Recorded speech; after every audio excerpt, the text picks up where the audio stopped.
you were a kid, your mom would say, "Oh, I made this with love." Yeah. But I mean, there is an energetic transfer of like your passion and your love for your product that not just, I talked to the customer, but it's probably like in your board too, just like energetically. Oh, 100% is. Yeah. Yeah, no, it is. I feel like it is. Like, a lot of people don't even know this. Matter of fact, very few people know it, but I write messages on the foam sometimes. Aww. Underneath the pad. Like, But no one can see. You can't see it. Oh, it's on the foam.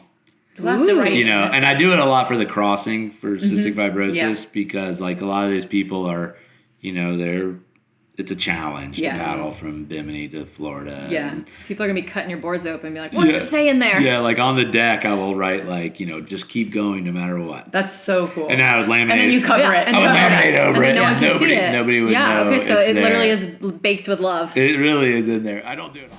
Welcome to Beyond the Reps, where we talk about all things your physical therapist and trainer forgot to tell you. I'm one of your hosts, Whitney Stephenson. I am a gym owner, a celebrity trainer, and a personal training coach. And I'm Dr. Hanna Shays, your co-host. I'm a physical therapist and practice owner.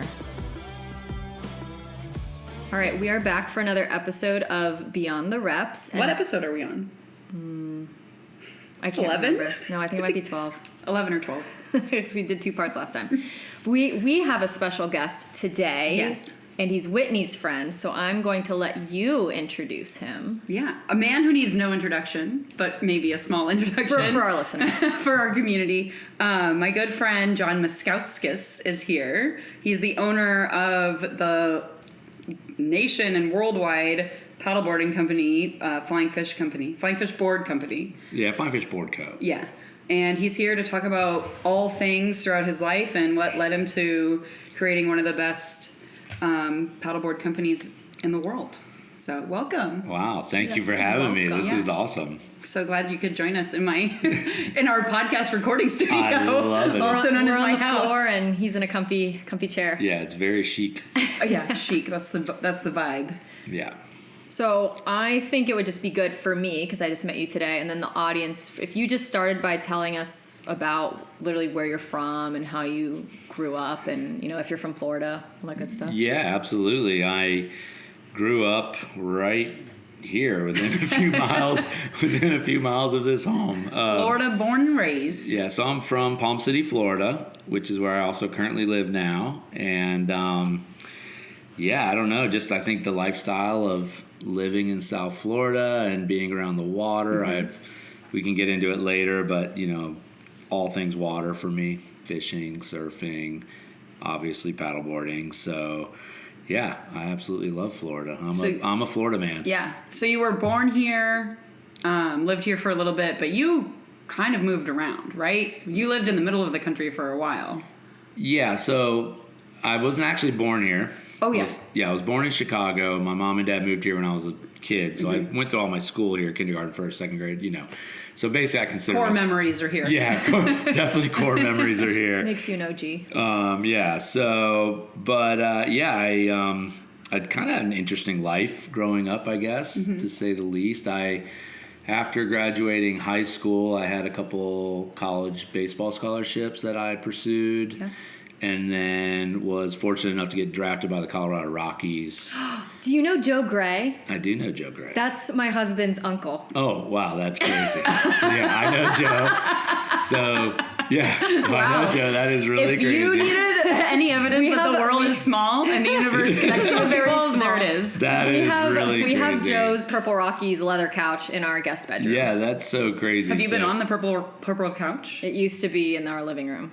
Okay, now, so since I've moved in, it's in the guest room. Okay, wait, but she's why? calling it the my God. Rockies couch Because it was purple. It wasn't like something in the He locker bought room. it when he played for the Rockies, Okay. and it's a purple. Literally, it's ugly. It's a purple leather couch. I didn't know if this was like because a the Rockies team is gear, purple. and then it somehow ended up in your. No, it doesn't say like the Rockies on or anything. Yeah, Joe. Joe Gray, yeah, it's Joe so is his funny. uncle. Yeah, that is really crazy. My I think uncle Joe's Bob. like a couple years older than me, but I just remember we both played this. Gosh, this is going way back. This is the 90s, right? Yeah, early 90s. This is what the listeners need. Yeah, like yeah. I wasn't This is how We need these stories. This is how off script. This is how old I am. We both played, or we both had the same coach for this American Legion baseball team down in Jupiter, because that's where I used to have to go to play. American Legion baseball in the summers. It was like a summer league, and Joe Gray, I think, was from Gardens area. Yeah, you played at Miami. Yeah, played at Miami, and wow, that is a small world. Holy cow. But yeah, That's so cool. So after a few years of playing in the Colorado Rockies minor league system,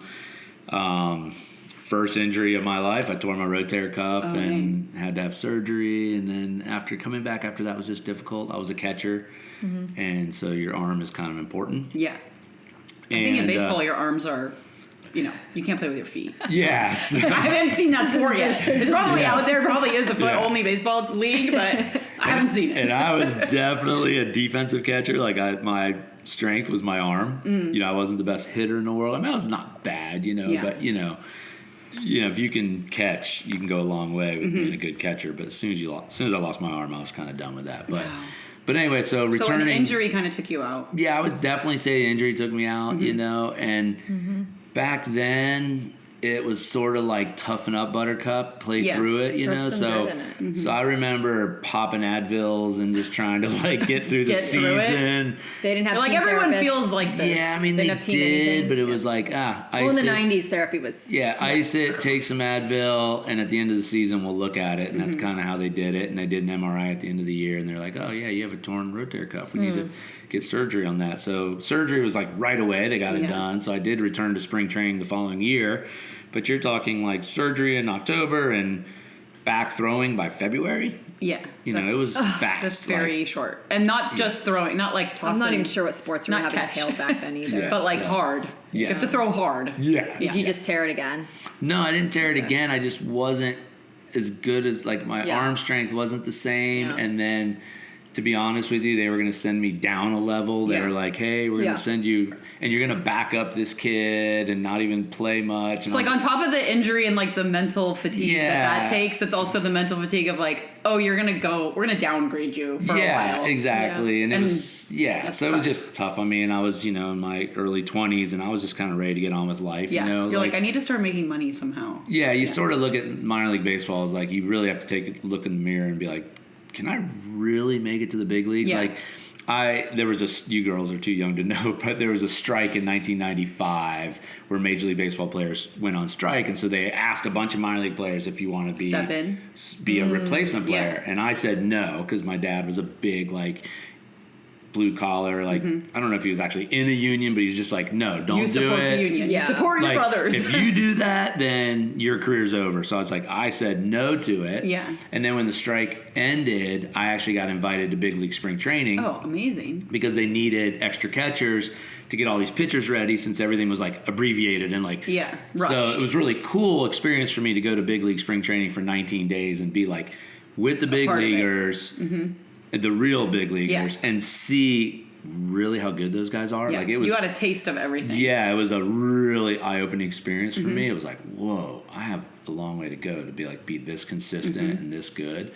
So I think that also factored into it. When I came back the following year, I was what are my chances of really making it? Yeah. I saw the top of the mountain, and now I know. Yeah, am I really the hill just I have to climb? Yeah, am I going to continue making $1,000 a month and riding on school buses, or not school buses, but charter buses everywhere? It's super it's comfy. A tough life. It really is. If you want to watch the movie Bull Durham, it's actually really realistic. But anyway, so I played baseball, and then returning home from playing baseball was basically my dad's now what are you going to do with your life? And I was well, how about I could become a fishing guide. I can take people fishing because I love to fish. Because you came back here, right? Yeah, I came back to Stewart or Palm City. Did your dad work in the area here? Yeah, my dad was in construction. He was a concrete contractor, and so he was in construction his whole life and in the area. But it was just I didn't want to go that route because as a teenager in the summers, I would my dad would get me jobs in the industry, and I was whew. It was tough. Tough. Yeah, and nowadays they make a lot of money, I think. Yeah, they do. But it's still it's hard here in the summer. Yeah, sure. I was a laborer, a ditch digger kind of thing. But anyway, I decided I was going to be a fly fishing guide, and so that was sort of my first daily, like I was on the water every day, sort of thing. Wow. So yeah, it was cool. I want to learn how to fly fish. That's like literally one of my goals. Let's do it. I want to learn how to fly fish hard. and how to hunt. Those are my 2026 goals. We can do this. This might come out This is very later cool. in a few questions, but is that part of where the name for your company came No. from? That is funny, though. Yeah, That is funny. so That's kind of a very synchronistic. Yeah, I'll Yeah. tell you about the name, I guess, a little bit we later. won't get to that. I just didn't know if that was it. But yeah, not to get too long-winded. So then, yes, I was basically fishing guide for close to 15 years, I'd say. And one of my fishing clients one day, I think he could just tell I was either having a bad day or I was just, it was one of these guys I fished with all the time. So he knew me and he was like, so are you still loving this, And I'm like, it's kind of tough, you know, waking up at 4 a.m. every day and being out in the sun all day. And, you know, and back then, again, I wasn't too cautious about sunscreen. Putting and all motor that. oil on and getting Yeah, I mean, I would wear like my leather neck. I would wear like long sleeve shirts or whatever, but yeah, my face was fried, my hands were fried. I'm like, yeah, I think. He's like, well, what else are you passionate about? And I was like, well, I love to paddleboard.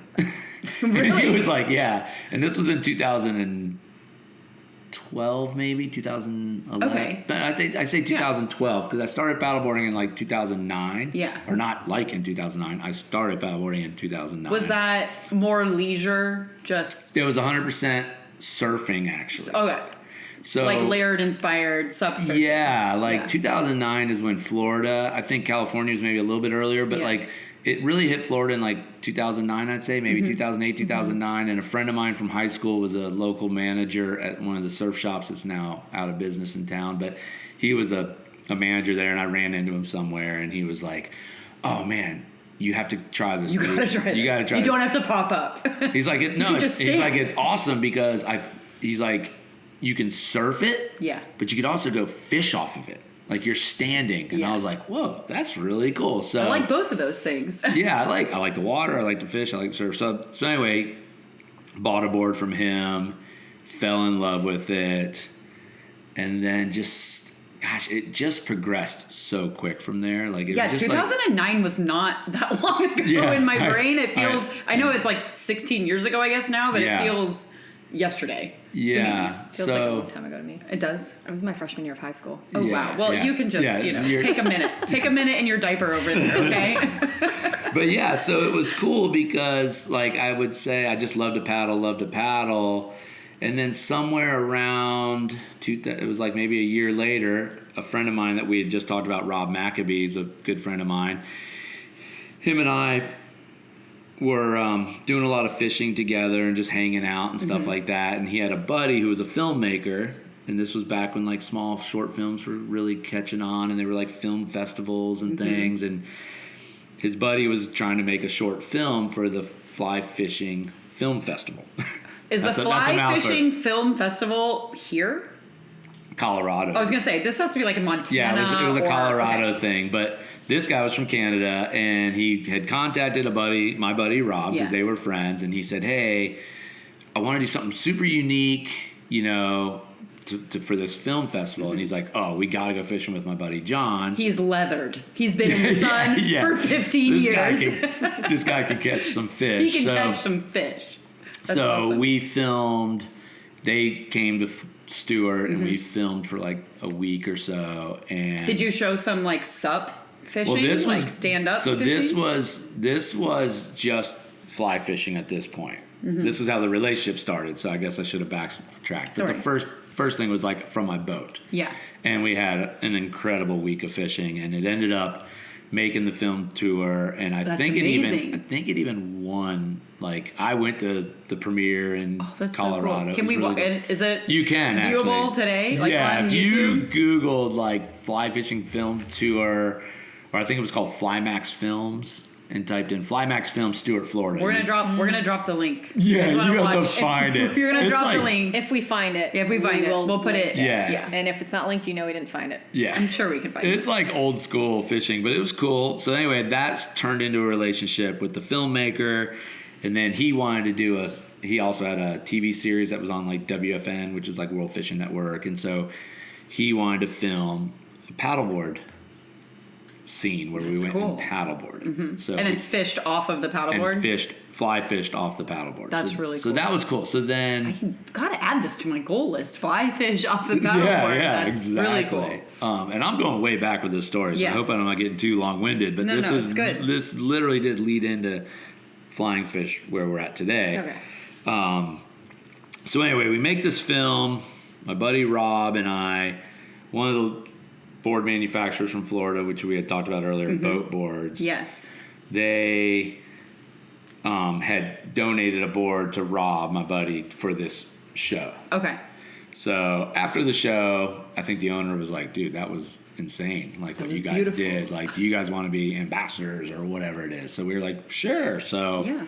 We're so cool. right. So I get this board and we're paddleboarding and we're fishing and this stuff. And back to my charter where my guy says, do you want to do this the rest of your life? What else do you what else do you love? So you have all these things on the side. We were kind of like, I It was kind of like that more. It was my hobby. Yeah. Right? Like fishing had become my job. But And fly fishing off of a Paddleboard. paddleboard, Yeah, and surfing. more and- fun. Yeah. and surfing and stuff was just more fun, And I had even picked up racing early on because a friend of mine, we would surf and then the waves would go dead, and What do it's you do? like, what are we gonna do now? Because there's no waves, and I really wasn't for lily dipping around the river. That's an inside joke, but I wasn't for like just poking around the river. I like to be competitive Pokey, pokey. or A sport. a sport. Yeah. Whether it's fishing, which is a total sport, It is. or surfing. There was actually a tournament happening this which morning. is, oh yeah. Blue Line's tournament. Yeah, exactly. From Paddlecraft. Yeah, from Paddlecrafts. Right. So, anyway, another friend of mine was like, well, there's down in Miami, they have these races. And I'm like, wait, you can race a paddleboard? Like, wow. Mind-blowing. I had no idea. So what do? I go to the first race down there and I sign up for like the rec division, and I've got my 12-foot surfboard, or whatever it was, 11'6". Whatever kind of board you could have. Back then, all the boards were kind of similar. They just looked like giant tongue depressors. And Yeah, it's just a big board. yeah, it was just a big board. Yeah. But there were race boards. I just didn't know about it. You know what I mean? They were Because there were people who were like, how could I get Yeah. an advantage? They were nothing like the race boards of today, Yeah. but they were still race boards. And I remember showing up to this race. I'm like, I'm going to do the short course. It's my first race, 3 miles, and I got third. So I was like, whoa, I'm pretty good at this. and the two guys that beat me were on race boards, and I'm on this, Yeah. So, giant wooden so I popsicle stick. instantly got hooked on racing. Yeah.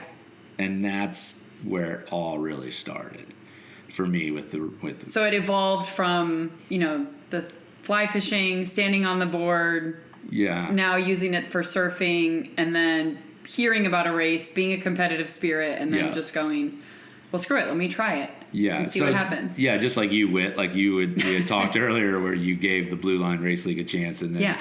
as soon as you if you're competitive like yourself and me, it's pretty It's easy to get easy. bit by the sport. For Like, sure. It really is. It's a really small niche sport, and I'm sure we're going to talk about that a little bit more, but it's easy to get bit by it. So I got bit by it, and it became my business, because I guess that's ultimately what we're trying to get at. Yeah. It became my business in 2012 when my fishing client was like, okay, for the third time, John, why You're sucking at work. The tours are falling off. Yeah, we're not catching- Everyone's falling asleep. we're not catching fish anymore. No. No, I just told the guy I love to paddleboard, and he's like, well, how can you make that a business? And I was Yeah. like, well, there's really no one in Stewart, really selling them. Like, the surf shops have a few in the rack, Mm-hmm. and Blue Line in Jupiter had just opened, in 2010. Yeah. So I was like, I'd like to open a little shop where I could sell them or whatever. And he's like, well, I'll tell you what, if you want to go that route, I'll help you. Wow. So he gave me... What He's a like your cool universal boss. guy. He's Yeah. like, hey, by the way, I didn't forget that you're not supposed to be doing this. Yeah. He was Let me help like, you. he's It's like, amazing. I'll give you 2 years to pay me back the money that you need to get started. And if you just suck and it fails, then you're going to fish me till I'm dead. You're gonna owe me. I'm getting free charters the rest of my life. Yeah. I'm Where like, is he now? He is in Pennsylvania area. Yeah, and we don't actually talk too much. It's funny. I should actually reach out to him. Wow, that's really cool. Well, you know, the universe sends you people, and then they do their job, and then they and that's exit. what it was. That's what it was. You know, It's weird. So I opened a little retail store in Port Salerno, which is just down the road. It's a coffee shop that I go to now. It's a coffee shop now, but yeah, it was on the water, which is perfect location. It was a little tiny building. Back then, I think my rent was $480 a month. Oh my gosh, don't even say those numbers. Like, it was crazy how cheap it was. Yeah. You know, so I was like, hey, I'll take this risk and open this little retail store based around paddleboarding. And you're on the water. It makes sense. On the water. And worst case scenario, if I'm not selling boards, I'll just run my charters out of there. Yeah. Whatever. Right. Like, it was office. such a low risk. It was a really low risk thing. And so I was like, yeah, I'll give this thing a shot. And I was wildly successful at selling boards. It was crazy. I was selling those boat boards for fishing and leisure paddling. We would have some race boards here and there, but it was, you know, boat really didn't want to. They weren't into like the racing and the surfing. They were more into like, they just wanted to be outside. They wanted to build boards in China as cheap as they could build them. I'm just being honest with you. And then get as many people on them as possible. I'm sorry if I get somebody butthurt if they listen to this podcast, but like, they're gonna like, this is from China. It was, I'm gonna throw this for away. them, it was strictly business, right? Yeah. If they weren't making money, they weren't doing it. Yeah. For me, I'm more about like passion and like love for something. Yeah. And so I sold their boards for about 4 years. I actually worked for them as like a sales rep for a while. And then just before Christmas in 2016, they called me up and said, hey, we need to have a meeting. And I was like, oh, well, it's Christmas is in like 4 days. Why are we meeting? Well, we need to meet before the end of the year, so why don't you just come up now? So I had to drive 10 hours to Destin, my gosh. basically to get laid off. Wow. They said, we don't need They didn't even sales. fly. We don't need sales reps anymore. We're just gonna use our name. we built the brand and we're gonna just gonna use focus our on name. selling direct to consumers. Yeah. And the retailers, you know, they literally, you know, I'm a retailer. Yeah. I'm Thanks like, for your hard work, great. but you're gone. Either way, yeah. So that's my story. They might have a different story. But sometimes those it. things are like when you feel like, oh man, this is like a big, pardon my French, but kick to the dick. Like they become some of the best jump offs in your life. It's 100% what it was. Yeah. So driving home 10 hours after essentially getting laid off from something you Lots love, of ideas to ruminate. and something that I was actually really successful and you were good at. I was really successful at it. As a matter of fact, I think I was commission-based salesman, so I think I was the too top. successful at it. Yeah. If you know what I'm getting at. Where they were kind of like, We're paying this guy a lot, and Yeah. why? Our board name could do it for us. Yeah, so I jumped on social media when I got home and did like this. Oh my gosh, social media was existing? It was existing, Okay. yes. This was 2015, so. You didn't have to do like a stone and chisel? Or 2016, sorry. So, yeah, exactly. So, dang it, Whit. I'm sorry. Gosh, I hope I'm not being too long-winded. No, you're answering all of our I don't know how long this podcast You're is, answering but all the questions, so we Okay. don't have to ask them. Our podcasts are but if usually we miss anything, we'll ask. like Well- an hour to 2 hours. So if you go too long, we just break it into two I'm episodes. looking at these questions, like how'd you get into sub? So, Yeah, that's it. And that's how you are. so I did a social media post, politically correct, made sure I thanked them for my time and all the good stuff. And, Unlike this podcast. and the amount of support I got from people, like, you did an amazing job. Screw those guys. Yeah. And You had built a community But then when you there were was selling. a few people that were like, start your own damn business. Start your own board company. Yeah. And I was just like, huh. I know how to make I them, can right? do things my way, the way I always wanted to do them. Or, you know, I want to build performance boards. Yeah. I want to build race boards, surfboards, you know, now. Had you floorboards. ever built anything before like that? Or were you just like, No, I I've hadn't. seen my dad build stuff. Well, I no, can build something. I have always been handy. Yeah. Like, as a kid. Yeah. It's just what you were taught. Yeah, we lived in this little house on the water in Palm City, and our dock. I used to love to fish off the dock as a kid, and it was getting so dilapidated. And when I was like 15 years old, I said to my dad, "Can I rebuild the dock? Because it's I want to stand out there and not die." yeah." Like, and so my dad got the lumber, and I literally drove the pilings in So cool. myself. I was 15 years old. Yeah. You know, and I've always have just loved building stuff. Yeah. So that was the easy part. As far as understanding board, how to construct boards and everything, I had done enough board repairs and I really knew the process behind it. Mm-hmm. I just had never physically done the whole step. So was that part of your shop? Was doing board repairs when you were selling the boat boards and stuff? Okay. Yep. So you had a ton of experience with that. Yeah, doing board repairs and all that stuff. So lots of experience with that. And so I went back to my shop and I talked to my shop manager when I returned home and told her the story about what had happened. And she's like, well, what are we going to do now? We have all these boards on the shelves, all these boat boards. And I'm like, well, we're going to blow all those boards out of here and we're going to build our own boards. Yeah. And she thought I was crazy. Did you clearance them or sure, just whatever. Yeah, just get them out free. of here. I didn't want to look at them. Yeah. Can't even see them. No hard feelings, but yeah, get them out. But get out of my shop. Yeah. So anyway, so she thought I was crazy, but I immediately went home and started designing boards on CAD software and hired a guy up in New Smyrna Beach to start making them for me. And we started putting them in the shop, and they were selling great. That's cool. So they were selling so good that the guy in New Smyrna was like, yo, I can't keep building all your boards. Like, I have my own surfboard company. Like, I have to build my boards. And, every week you're coming to me like, hey, I need 5 more cut, or I need 6, So he finally's like, why don't you just, do it yourself? Like, learn how to do it yourself. And so he cut a little surfboard blank for me and was like, go home, build this board, laminate it, bring it back to me, and maybe I'll help you get started. Yeah, I'll give you some feedback. Yeah. Super great guy. He really was helpful, and it was really useful for me. So I go home and I built the surfboard, and I went back and showed him, and he was like, "Get out of my shop, dude! Like, just go start building." Like, you are. This is fine. Yeah, this is good. So, you can surf this to Australia. Did your boards? Did that brand match the name of your shop? Did people know? Yeah. Or were they like, what is this brand? Yeah, so that's a good question because you're right. Flying Fish, the name of my shop was Flying Fish Paddle Sports. Uh-huh. So it was the same name. It was just like a broader, it wasn't a board company. It was a retail Was that to shop. reflect your charters? Yeah. So like, was it like a safe name? Like, okay, if this fails, No, what's so crazy is just, how like you're going to start a new business and you're like, I think you girls were talking about it with your podcast. Like, how are we going to, what are we going to name it? What are we gonna do? I was the same thing. Like, what am I going to name this is when I was going to open my retail store. This is the original, like, after talking with my fishing client. Mm-hmm. And I remember just being at home, like, Southern Paddle Company and Treasure like, Coast. what has a good ring? And then I was like, I just want, like, a creative name, something like, something that's symbolic. Mm-hmm. Like, something that like glides on the water. And I was like, holy crap, a flying fish. Mm-hmm. Like, because I would fit when I was out on my charters and I would see flying fish. Yeah. Like, for people who haven't physically seen a flying fish in real cool. life, they're the coolest creature in the sea, cool. right? They can swim and they can fly. They can fly. Like, give me a break. Yeah, like they can do both.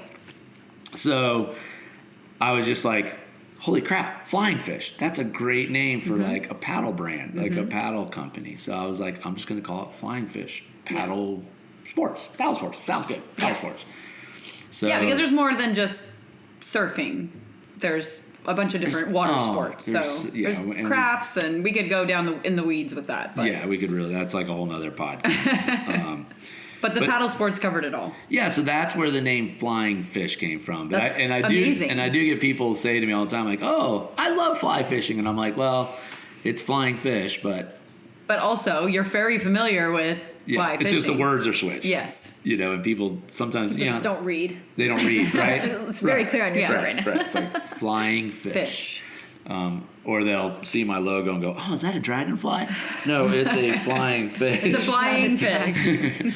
But anyway, so yeah, that's how I got started. That's so cool. Yeah. What an amazing! It's amazing how it has like so many synchronicities of just how it all evolved together. Yeah. I think that's why I really related to you, because it was super authentic. Your brand is like who you are, and the owners of whatever other paddleboard companies are out there are not at paddleboard races selling the boards. Yeah, Right. they're And not like practicing what they preach. No, they're not there. they're businesses, right? Yeah. We had talked Yeah. about it. They're business. Like, I'm up against corporates is what I'm really up against. And it's hard. Like, I'll be honest with you. It's very, very difficult. And we're built here in the United States.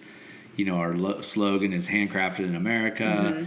And we're the only ones. Like, we really are. Like, everything else is made in either China, Vietnam, or Thailand. You got to start like hashtagging no tariffs. Yeah, exactly. Yeah, hashtag Use that no in your tariffs.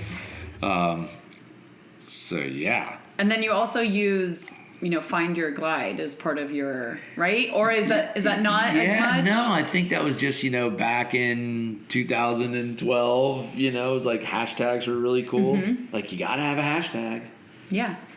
So I was like, oh, find your glide, like flying fish, like that, like we talked about. Like, for people, like I said, if you haven't seen a flying fish, it's really cool. They defy gravity.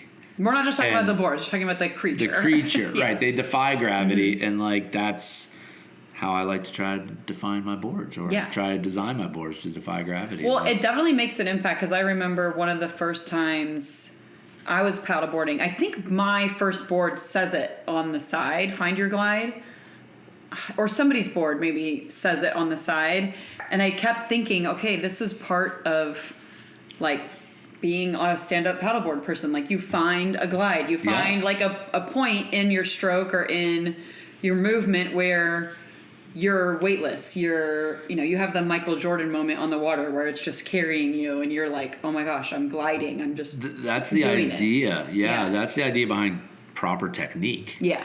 Is the board is, you're just propelling the board and you're keeping the momentum of You're keeping the board up. Yeah. Moving. You're keeping the board moving, and you're not fighting the board. You're finding your glide, right? Yeah. So you're not fighting the water. So it just started as a hashtag, and we stuck with it. And like every single board we build, we have put a little label on the bottom that we customize, where we write the model of the board and the size of the board, and we write the customer's name on the bottom. And it says, it says made in the USA, and then it says hashtag find your glide. Find your glide. Yeah, so we Which just is kind of really stuck cool. with that. Yeah, but that just started out as like a slogan or a hashtag. Well, I think you found your glide, owning this company. Like, it's if you were meant to do something, I think this is it. Yeah, I mean, you're in your 20s, right? No, I'm 31. 31, okay. Well, I knew you were younger, but, you're in your 30s, and I'm in my 50s. And I feel like... Young 50s. Young 50s, for sure, young 50s. But I feel like you evolve through life, you know? And, like, whether it's every 10 years, 15 years, whatever it is, like, you have a tendency of changing, Yeah. And I feel like I have... Like, this was my purpose. Yeah. There's an authenticity you have when you're... I'm really only around you in the sport, so... But I do know that's kind of like why we connect, and I think that's why I feel... I don't know, so... Like, all of these people, I already knew them for so long, because there's just like an authenticity about all of you. Yeah. And I really feel like without some sort of... whether you want to call it an authenticity or just like... passion. Yeah, like love for the sport. I don't think somebody could do what I did. Yeah. So basically in 2015, paddleboarding started to take a crash, actually. And this is before you were even into paddleboarding. But like, there was like this spike of when it was new and like, oh my gosh, a paddleboard. It's like pickleball. Yeah, right. Oh, it had like a meteoric rise. Like, because I know Laird was sort of saying like, okay, he might have been the first one to really like bring it into the surf world. He definitely was the one. Like, there's bumper stickers that say "Blame Laird." Yeah, everybody that's like, I think those are the best. Yeah. Surfers who just can't stand paddleboarders. I get it. But like, blame Laird. That's awesome. But there was like this rise, right? It was a new thing in like late 2010, 9, 10, 11, 12. So it took off. If you lived in Florida, you had to have a paddleboard. Yeah. Right. So sales were great. 2015, okay, it's been 5 years now. A lot of people have boards. A lot of people's boards are collecting dust. Yeah, all these brands are starting to pop up out of nowhere, It's like the Peloton thing where everything exploded. Everyone got a Peloton, and now it's like somebody's clothes dryer. Right. So yeah, exactly. So business. I guess what I'm getting at is businesses were actually going out of business around 2015. So wow, I didn't even think. Yeah, when I was transitioning my store to my new brand. Riviera was a brand out of California, and they were, I felt like a strong brand, right? Yeah. They had racers and they had rec boards, and I always thought it's a pretty solid brand. Yeah. They were more price point oriented. They were made in China like most of the other brands, but price point oriented. But then around 2015 or so, maybe 16, you started seeing the prices on their boards plummet, and I was like, oh, this isn't a good sign for them, and sure enough, that year they just going out of business. Yeah, they just stopped. Wow.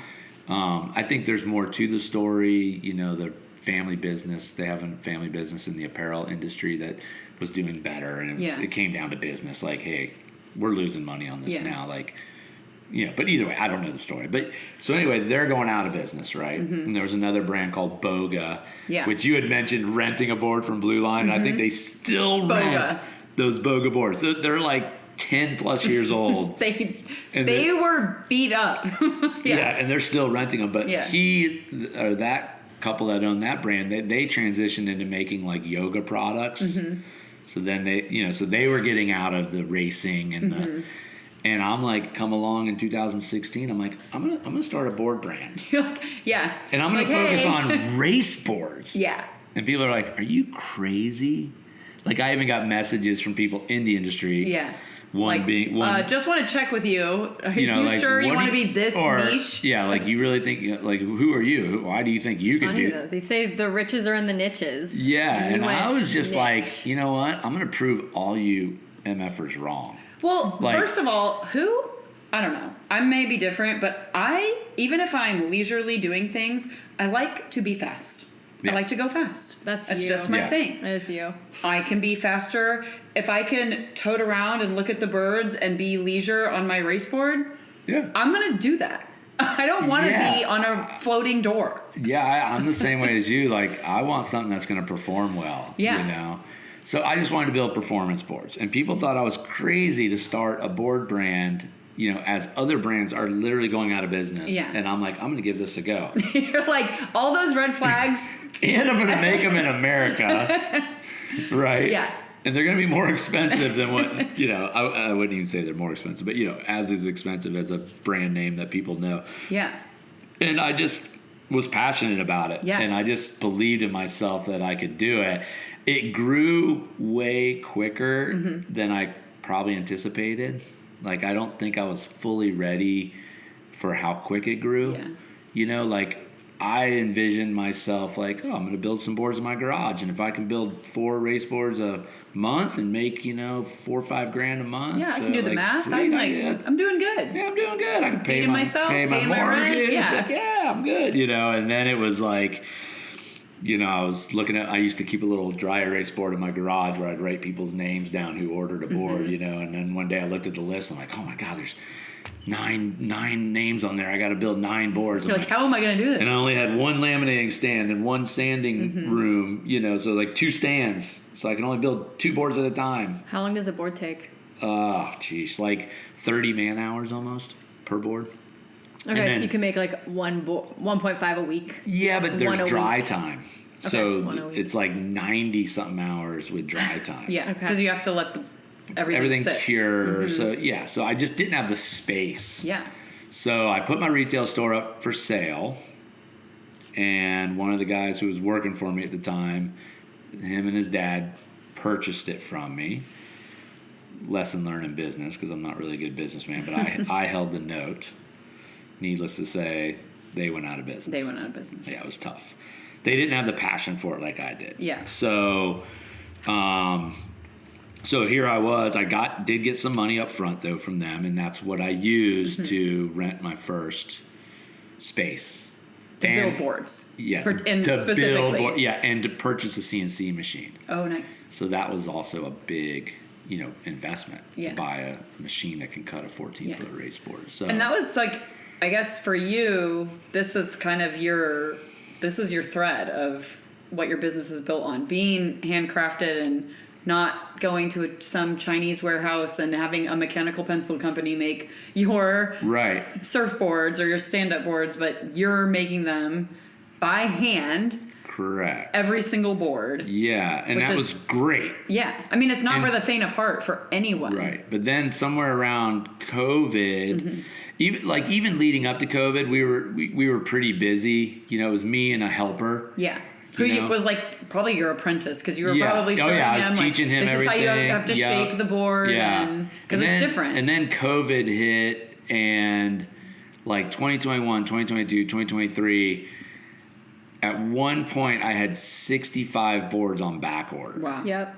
RVs, we and bought I was kayaks. like, holy crap, man. Like, how am I gonna So do our this? wait time was like four months to get a board. So people were like, oh, 4, 6, people were telling. Then rumors started, right? Like, oh, yeah, I want a flying fish, but it takes a year to get one. And I'm like, easy now. It doesn't take a year. Come on. So anyway, we ended up hiring, I had 5 employees at one time.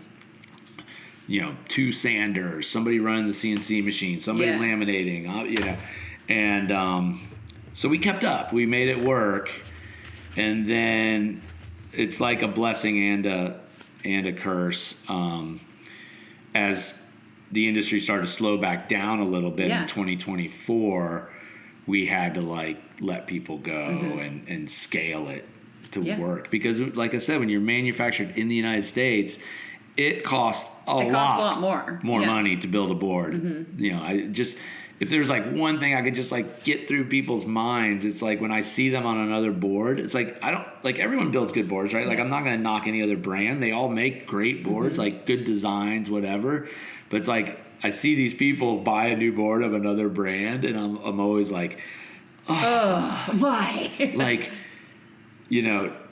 They're made in Vietnam, or the profit margins those brands have. Yeah, 1,000%. Compared to literally what I have. 1,000%. Yeah. This is a labor of love. I need your support. I need the United States customer base to really support us, because if not, it becomes difficult. Well, she was saying you have some international people that want your boards. We do. Right? So that's I don't know how far ahead you want to get in the story, but it's not written down. She and I were talking about it a few days ago. Yeah. So the industry now, 2025, Europe is the biggest market. Yeah. Europe is insane, Well, because Europe has a lot of support around the races, right? So more people are more motivated to. Yeah, we could get into sport in the United States because briefly, but that would be a whole other podcast. Yeah. There are so many things for kids in this country to do. Yeah, so many. So many sports. And so paddling, canoe racing, sprint canoes and all that, you just don't hear about it. No. But in Canada and Russia and Germany and all these, and a lot of other European, Spain, they're really into paddle sports, canoe sports, and our stand-up racing kind of comes from that generation. A lot of the really top paddlers, especially early in the racing days, came from Tahiti and areas.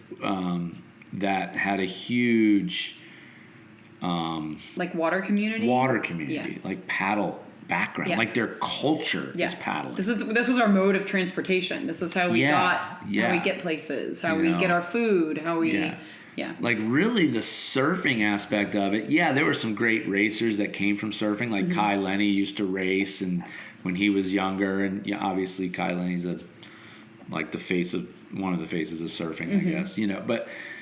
And Laird, we talked about that, but Laird didn't really race much. But, it really, when racing really started to get involved in, the 2016, 17, 18, it was a lot of the canoe sport athletes. And we're still seeing it today. A lot of outrigger canoe, sprint canoes, guys who were in the Olympics for sprint canoe are now transitioning to stand up. Yeah.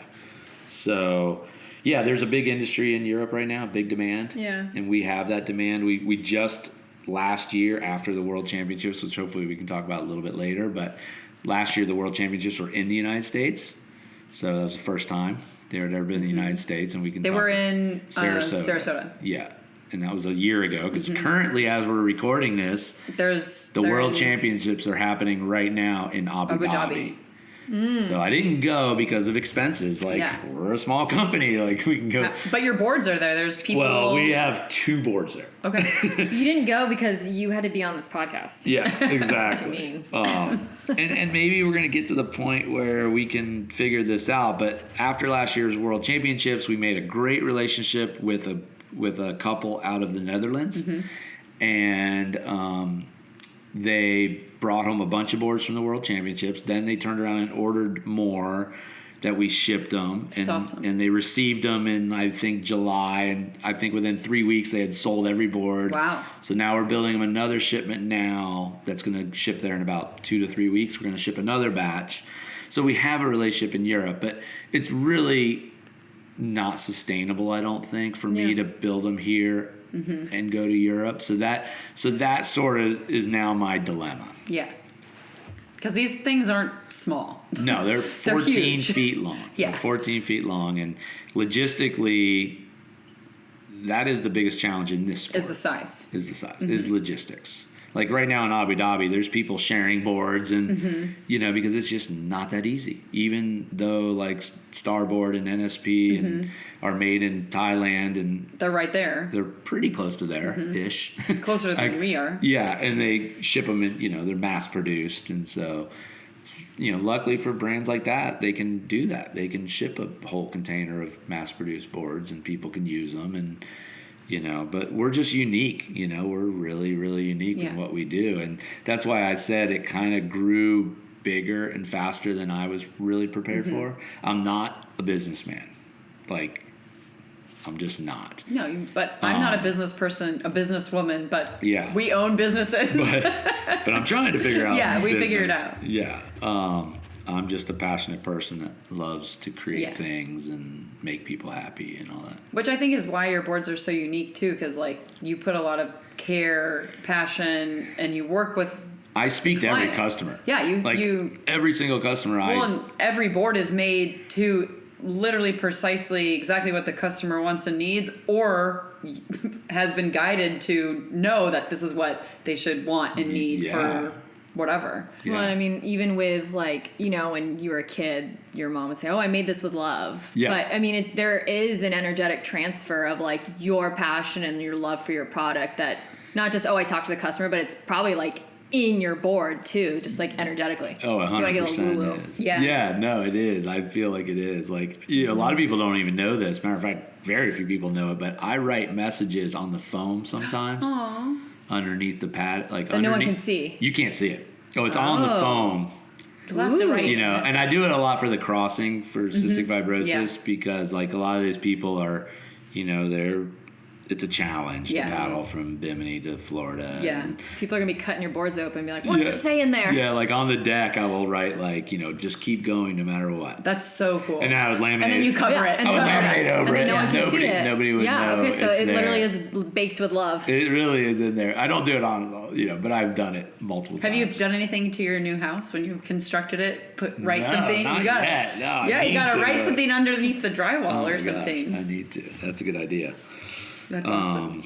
So yeah, that's sort of where we're at. Like, and it, like going back to the comment I made about it growing so fast is, it sounds great that I talk to every customer, except we have built like 1,300 boards now or something, and it's like it's a lot. It's a lot. My connection. Phone nonstop is nonstop. Because I'll get messages now, even in Europe, because they're like a whole nother day away, 6 hours away, and I'll get messages at 2-3 in the morning or whatever, like, hey, good morning. Yeah. I guess that's probably where you're at the threshold now of, all right, I have this thing that I've built on, which is, love, passion, connection, and then also to grow the business, how do I scale that? How do I instill everything that I'm doing with the boards and with my customer, and how do I get get that to other people? How do you scale that? It's the ultimate question for me. I don't know. I feel that I can relate because I feel the same way of having, like, I personal train people, and how I interact with clients is part of the so many people. Yeah, I can only see so many people a day, and how I train them and how I interact with them is part of the reason why they see me. How do I luckily I can hire people that hopefully can emulate that, or have their own unique experience with their clients, but have the client leaving similarly to how a client would leave, feeling the same way that they do with me. But it's hard to find people like that. It's hard to, when I think about scaling something so personal, it's really challenging. Well, and if you find someone who's really good, so say you've trained someone and they are supposed to emulate what you emulate, the fear is, well, if I'm that good, I'll just go open my own thing. Do it my own. You know? I don't know if you have that fear. No, not really. Not yet. I mean, I've actually had a small taste of that early on. I had a guy that worked for me for a while, and then he went back. He left and he lived like 10 hours away, and he tried to start his own. And it didn't. It's not the same. Yeah. And he's an incredible craftsman, but unless you're really dedicated, like I said, it took a unique individual to even. I don't think Flying Fish would be here. I'm not trying to toot my own horn. I just don't think Flying Fish would be here if I wasn't so passionate about it. No. I as a totally business model, agree. like, I'm gonna open a paddleboard brand in the United States and build boards here, and like, no. Yeah. I hate to say it, but people in the United States want really like the cheapest thing they can get for the most part. I mean, and I get it. Like, they want, especially like, nowadays, the littlest investment but the biggest reward, unfortunately. But we see that with everything.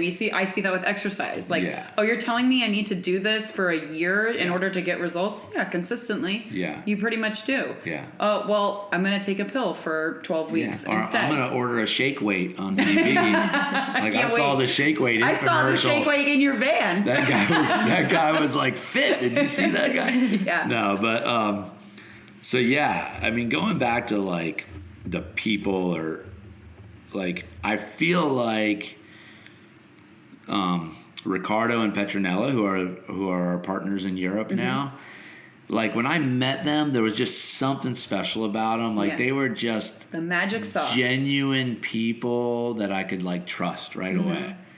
You know what I mean? So maybe it is going to take the right people to carry it to Europe and to help me. Will we have to break the handcraft in America? Yeah, maybe for the European market. Yeah. But that's not going to change what happens here. No. Because here it's easy. I can scale it, right? Like, sales go down, it's just me and one other person or whatever. Or if it, God forbid, if it ever got down to just me, I'd be the only one. You'd be the only one making them. But, it's scalable here. To do it in Europe, I feel like we would have to move some manufacturing overseas. It's almost like hard for me to say, because I've been so proud of handcrafting everything. But I also have the confidence to do it, knowing that my designs and my shapes are successful. Yeah. And we proved that last year at the World Championships. Like, you have a handcrafted shape going up against a machine-made. Yeah, it's not even the handcrafted in the machine, like, just the design of our boards itself is a success. Yes, it is. Last year at the World Championships, because it was in Florida, we had the opportunity to have like 30 athletes on our boards, because people from Europe were renting boards from us to compete. And we ended up with 17 medals. It's amazing. And not only that, but the gold medal from the men's, like the big main event, we got the gold and the bronze. So you were stacked on the podium. Yeah, we had tons of podiums, like proof, like the boards work. The boards do work. There's no doubt. Hands down. Yeah. Like, matter of fact, we had to add weight to our board because the ICF, which is the governing body that oversees World Championships, the boards had to be 10 kilograms. And yours are just under. Ours are like 9.5. So we were literally, like, what did you tape, like a bag of sand or something to the top? Well, when Kim Barnes went to Thailand in 2023, I went with her. We weighed her board before the event. We're like, oh crap, it's too light. Oh no. So we took a Ziploc sandwich bag, just filled it full of wet sand, tucked it under her handle, and duct taped it. And she went and raced. Like, she couldn't even hold the handle because there was a big sandbag. Yeah. And she got a silver medal in Thailand. You know, we had two boards there. We had to tape weights to make them two slower. boards there, and she got a silver medal in the women's open division. Like in the world. In the world. Do your sales go up after something like that happens? They really don't.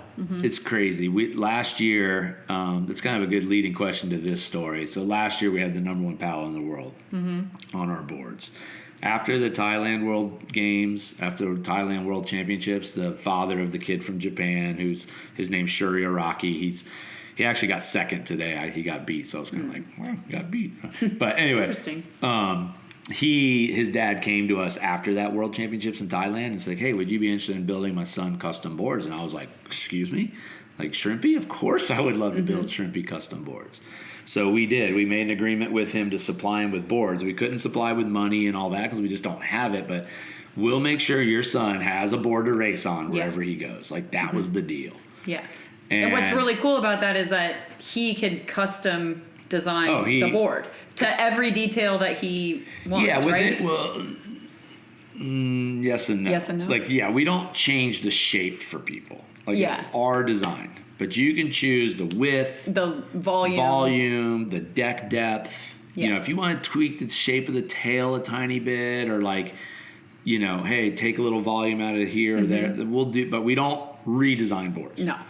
Yeah. But I think, just for me, being able to get, just those little things adjusted is huge. Yeah. Where I came from sports where it was like, this is your equipment, and if it doesn't fit you, then tough. It's tough. Yeah. Wear a men's suit. Yeah. I had to wear a men's suit because when I swam, my women's racing suit, it wasn't long enough in the torso. Yeah. So I literally wore a man's suit.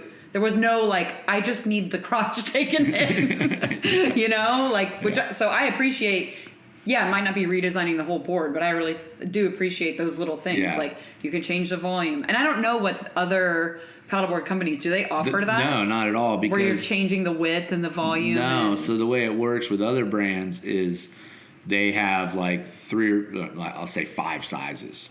So they're all 14 feet. Yeah. Small, medium, large, extra large, double XL. So they're like, well, it's widths, right? So for them, it's like we have a 21 inch, a 22 inch, a 24 inch, a 25 inch, 28 inch. And that's it. Doesn't matter if you're Hanna, who weighs, 110 pounds, or Whitney, who's... You flatter me. 115 maybe, whatever. But anyway, you know what I'm saying. Yes. Or like, take me for an example, a 200+ pound guy. Yeah. And Hanna. Yeah. And we have to ride the exact same board. Same board. All you can decide is the width. That seems ridiculous. So that's right. That is kind of ridiculous. So that's why I knew that. Hanna, you might as well wear the women's suit. Yeah, exactly. You know? So, but back to your question about does like winning a world championship help sales? And I said, not really. The proof is in the pudding last year because Shuri rode our boards all year and dominated. Like, not only did he win, he dominated. Crushed it, goes to the world championships, crushes it, and it doesn't equate to sales. It really doesn't. It equates to notoriety for the brand. Yes. So we definitely, I'm not saying we didn't gain anything from it, but I remember having conversations with Shrimpy's dad where he's like, every time Shrimpy wins in Europe, you're going to sell 50 boards.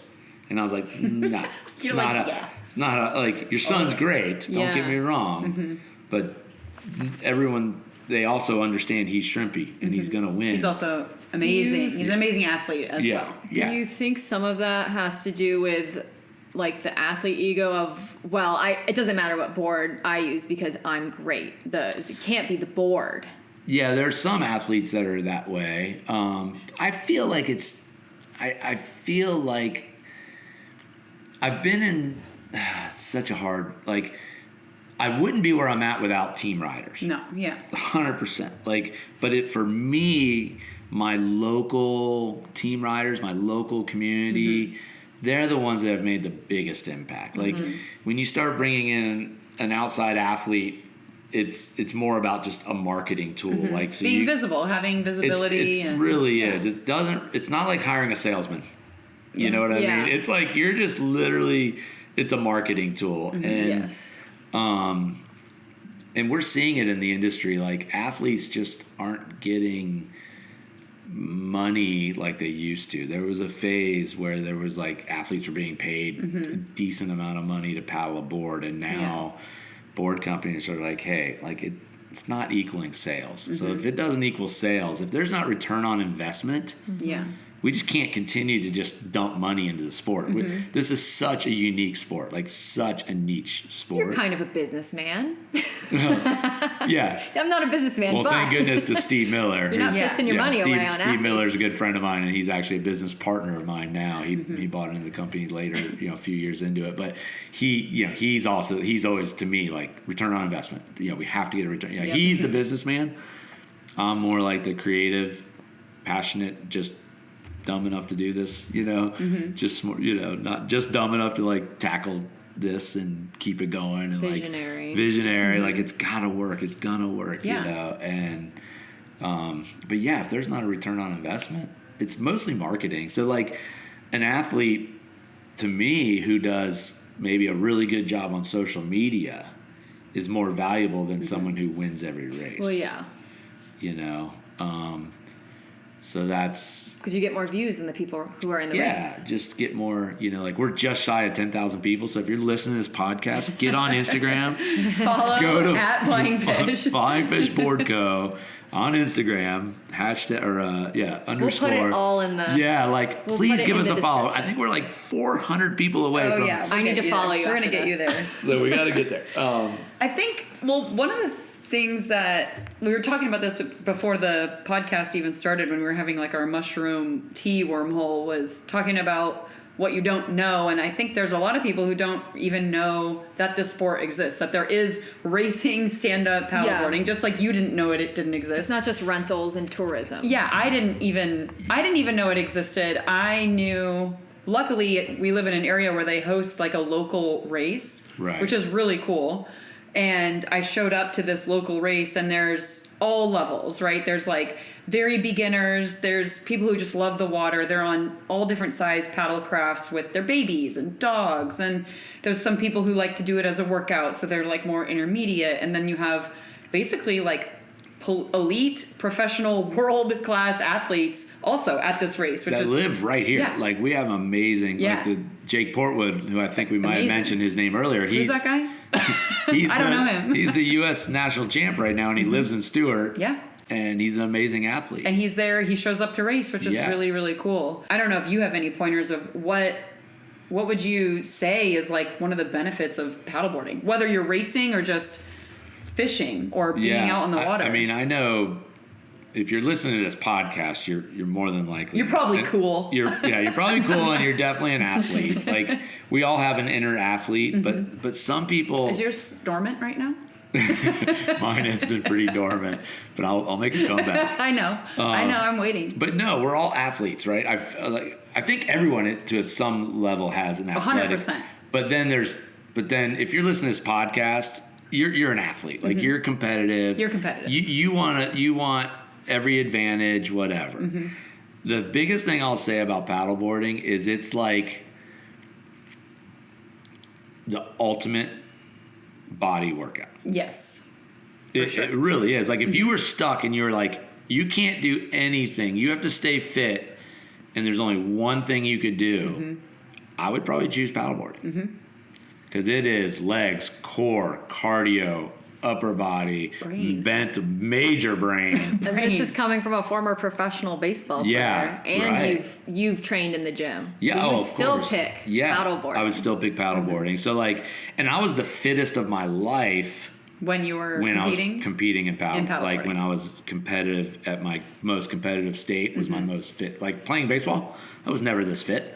When you had an injury, did you have injuries from paddleboarding? Did it? No, I mean... It was actually... I have a back injury now, and that's what Whitney's giving me crap about being in retirement or whatever you said. But I really think my back injury stemmed from when I was younger. I remember going to chiropractors in high school and his trying to figure out what's going on. Yeah, and I was a catcher, so you sit in the squatted position forever. And you do. And I skateboarded a lot, and I fell a lot. And you stood on a boat for a And lot. to be honest with you, that I think is the biggest reason I have compressed discs. Yes. Yeah, from standing in the waves. Barefooted Yep. on a boat for 15 years, just Yeah. beating myself up. Yes. Nowadays, I have friends that are still guiding and they're in their 50s and even 60s, and I see them now. They got the anti-fatigue mats. Yeah, and they got wearing, beanbags. They're wearing the shoes, and they're Yeah. like, I'm Yeah. like, dude, I wish I was that smart. I wasn't. No one was. I was just young and felt No. like invincible. Yeah, no one was And- biohacking at that time. They Yeah. were smoking cigarettes and drinking Marlboro, or Right. smoking Marlboros and drinking Bud Lights, Yeah. and that was it. It Yeah. was not, Yeah, so I just didn't take the best care of my back when I was younger, and I think I'm just paying the price now.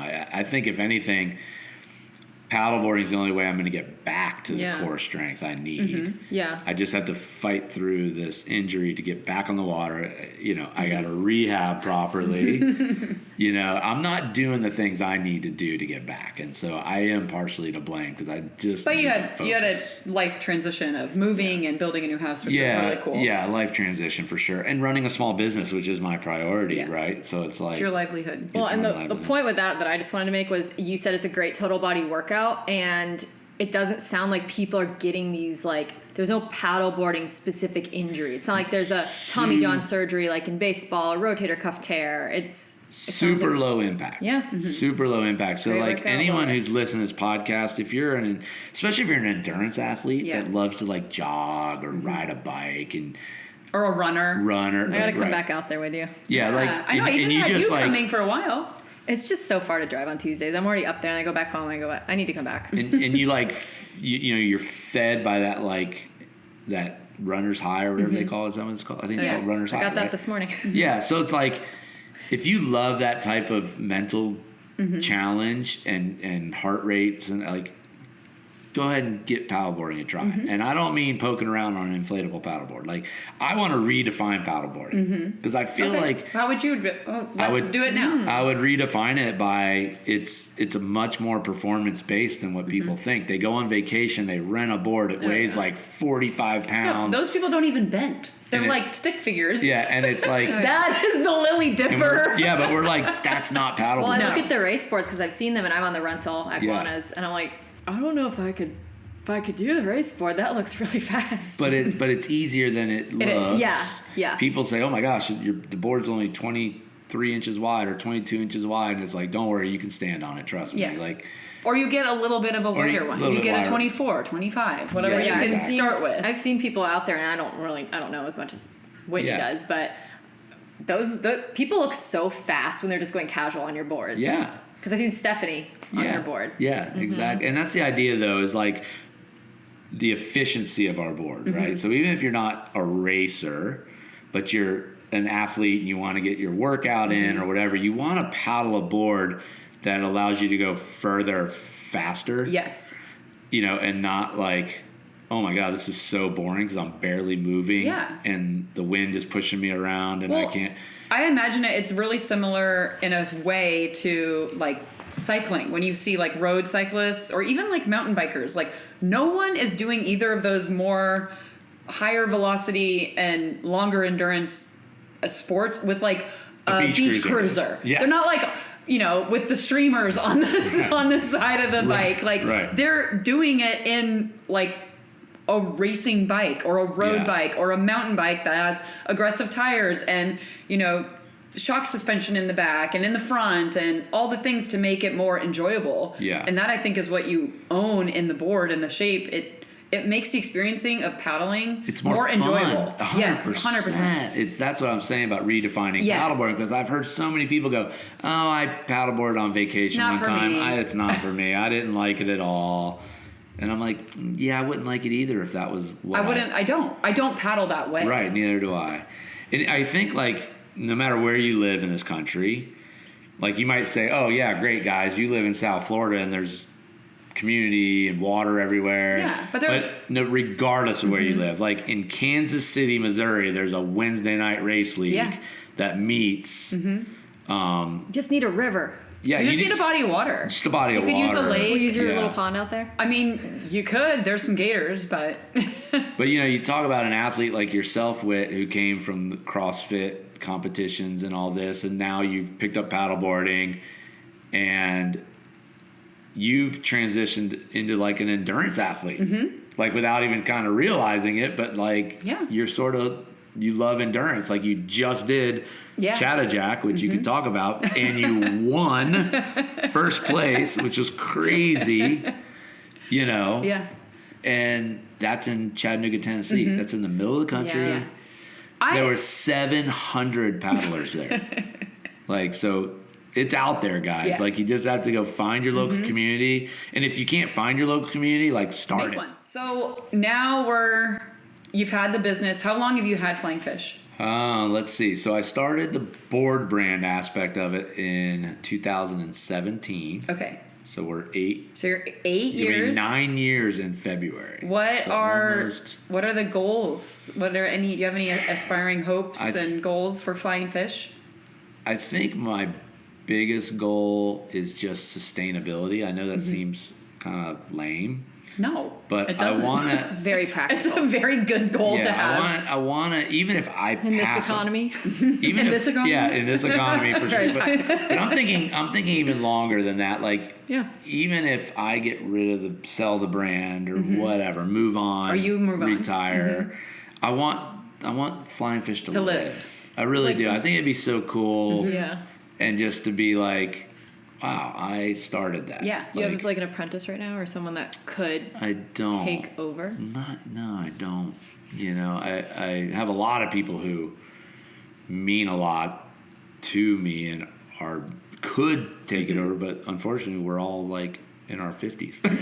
we're all the same age. We're all the same position. We're all So like. is this a good plug for someone who if might you're want interested in buying Flying Fish? not to buy, but like to Yeah. take? It's like a trade. It is You're like a a tradesman. trade. But I'm looking at like Europe and like, you know, like grow the brand globally.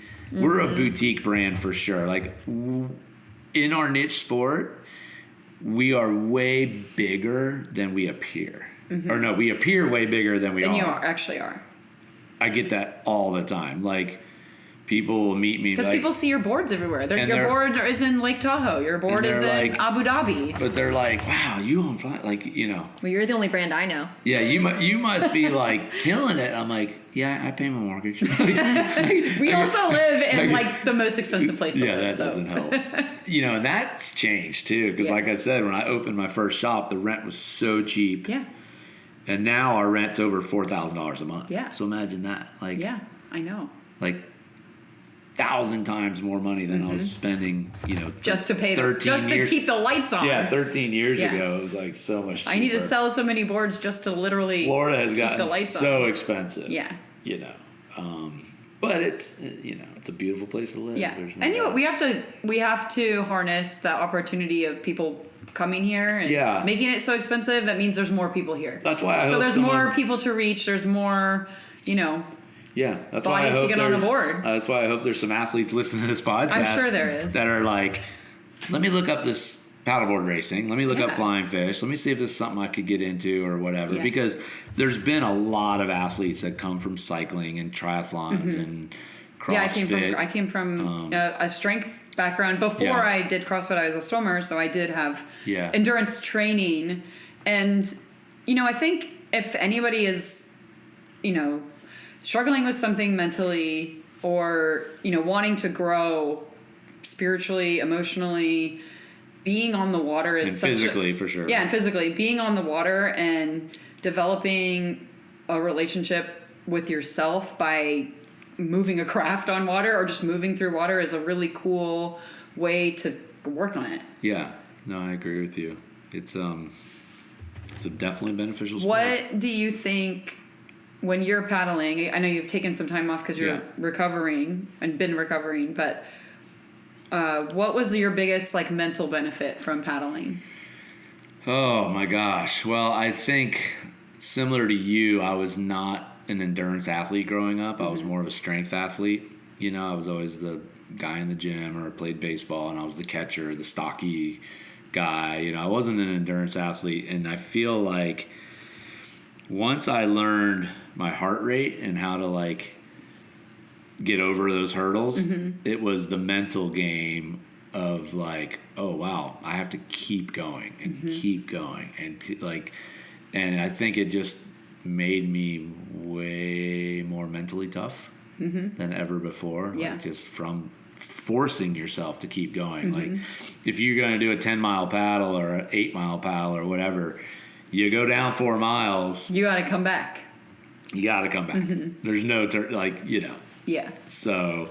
One of the things that I really liked, and I'm still learning, is that not only is there all this like physical transformation happening, but I didn't know how to read water or read tide or think about the wind and think about weather. So there's this aspect of learning your surroundings and like just learning a skill, like knowing tide, knowing wind, like that's just like a safety skill. Like people should know how to do that. And I had no idea. And like, I'm still getting better at it. I rely on my teammates a lot. I'm like, what is the tide doing today? Right. They're like, Whitney, you know how to look it up. That's kind of a good perspective though, if you think about it, because like it's a learning element not outside of sport. 100%. Like it's, you learn to navigate water. You learn to be alone. Those are such useful skills, especially if you're living anywhere near water, even if it's a lake. And if you paddle by yourself, you want to make sure you wear a leash in case you fall and lose your board or whatever. Like there's some safety precautions that need to take place. But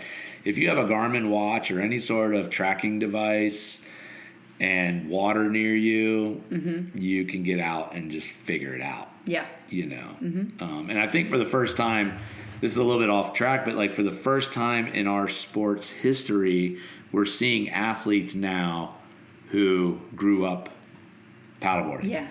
Because it's been around long enough for them to have done it. It's been around long enough for that to happen, which has been really cool. So I started paddleboarding in my 30s, late 30s. I was probably your age when I started. You know what I mean? So it's like, it's that you're seeing these athletes now who, when they were 6 years old, their mom and dad put them on a paddleboard. And now the sport is amazing. Yeah. Like when you see the young athletes that are competing right now in the World Championships, it's just like, oh wow, these guys are so good and they're so fast. And just like other sports in our world, they're like, to see what people can do now on skateboards and surfboards and like stuff that blows my mind. It's like the evolution of gymnastics when you look at the 1940s gymnastics and like 2008 gymnastics in the Olympics. And diving, like so different. So different. Yeah. And so it's really cool for me to see finally a generation of paddlers. Yeah. Because they have, 10,000 hours in the sport by the time they're 18. Right. Versus, And our hope is like to get in the Olympics someday, right? Because if that could happen, then I feel like we would get a boost in our sport. I would rather have that than breakdancing. Yeah, exactly. Yeah. Like if you, we do Hannah's homework is going to be to get on YouTube and watch some of the World Championships. Yes. Just so you can see it, like. It's really laid out. And you need to watch last year's because that's when all the flying. It's laid out in a professional way where a layman can watch and be like, I know what is happening. Versus like if you were to watch the race I just did, you would be like, so what? She came downstream, versus like there's buoys and markers and announcers and it looks very professional and it makes sense, and that's what the sport is able to have. It's able to have these amazing distance, endurance challenges, adventure challenges that are, we have a local girl doing a 650-mile paddle, which is insane. Right. Oh my God. And then, it's not Stephanie. No.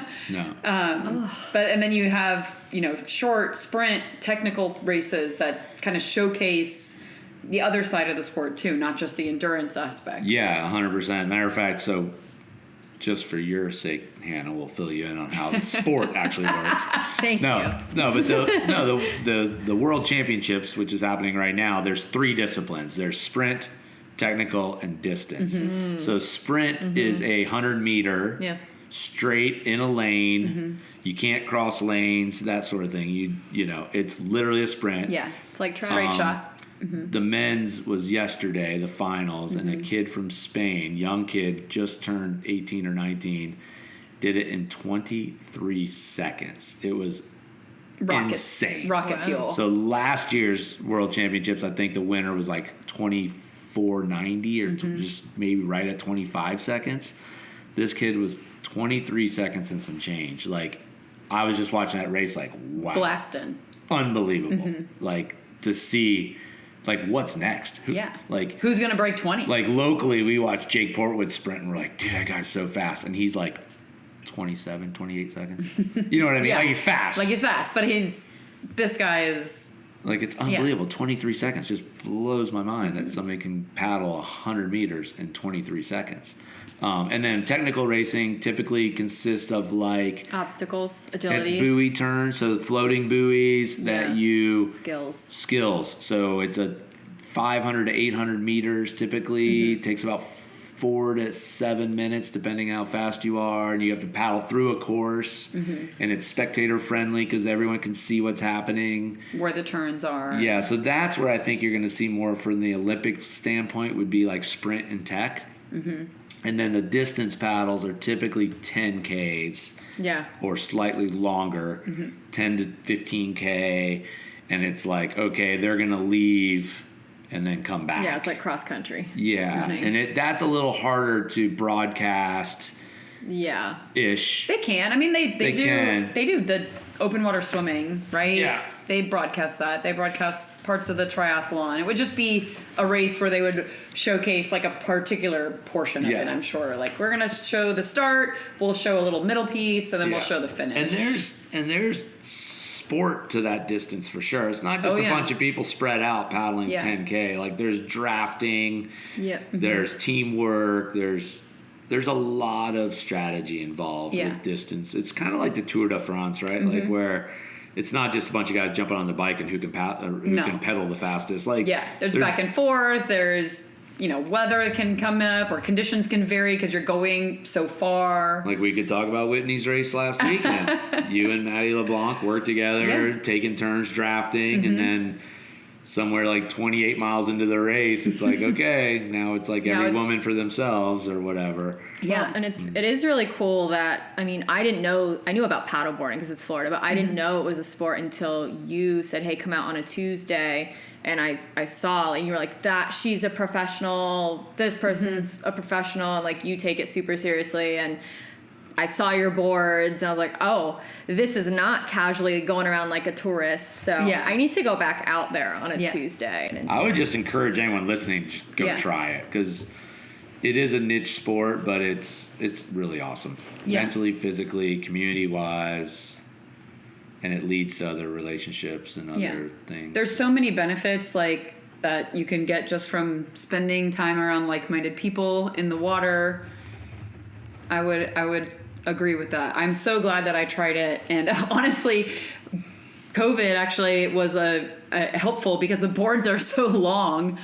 We could still do all together on Tuesday nights. No one was like, whatever. I'm like, my board, you're 7 feet away from me no matter what. Like, we're going to be fine. So that was one of the things that the race league kept going kind of through the first part of COVID. And I think my first one that I did, actually, I think the first one that I did was the beginning of 2021.